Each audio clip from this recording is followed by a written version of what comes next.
এখানে কিছুই না। মিশু তো গেছে কানাডাতে। হ্যালো দর্শক বিন্দুরা, ইতিমধ্যে আপনারা দেখেছেন কাজল আরফিন অমির অনেকগুলো নাটকে মিশু সাব্বিরকে অর্থাৎ শুভকে দেখা যাচ্ছে না। যেমন অসময়, দুঃখিত, লাভবাজ এসব নাটকে তাকে দেখা যায়নি। মিশু সাব্বির কোথায় আছে আজকে জানবো এই ভিডিও। কারণ ওখানে ওর বড় ভাই আছে, ওর মেজো ভাই আছে, ওর মা আছে, সবাই ওখানে। মিশু সাব্বির কানাডা থেকে বাংলাদেশে আসছে না কেন?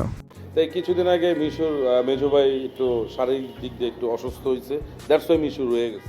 অনেকেই বলছে কাজল আরফিন অমির সাথে নাকি কোনো সমস্যা হয়েছে, এটা কতটুকু সত্যি? অন্য কোনো কিছুই নাই যে না, অনেকে অনেক কিছু মনে করে যে না ঝগড়া হয়েছে, মুখ কালাকালি হয়েছে, কিছুই না। মিশু একটা প্রোগ্রামে গেছিল, আজকে এতদিন হয়ে গেছে, সে এখন থেকে আসছে না কেন? তখন থেকেই মিশু কয়দিন থাকবে বলছে, মাস তিনেক একটু বেড়াবে, একটু রিল্যাক্স হওয়ার জন্য।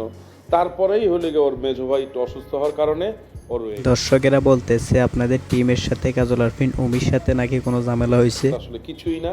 আমরা সবাই একসাথে আছি, আমাদের টিমটা সবাই একসাথে আছে, সবার সাথে সবার যোগাযোগ হচ্ছে, রাতে দিনে সবাই একবার দুবার হলেও কথা হয় আমাদের। এটা প্রুফ পাবে, খুব শীঘ্রই প্রুফ পেয়ে যাবে। তো বন্ধুরা, নিত্য নতুন তথ্যবহুল সকল আপডেট পেতে আমাদের চ্যানেলটি সাবস্ক্রাইব করে পাশে থাকুন। ধন্যবাদ।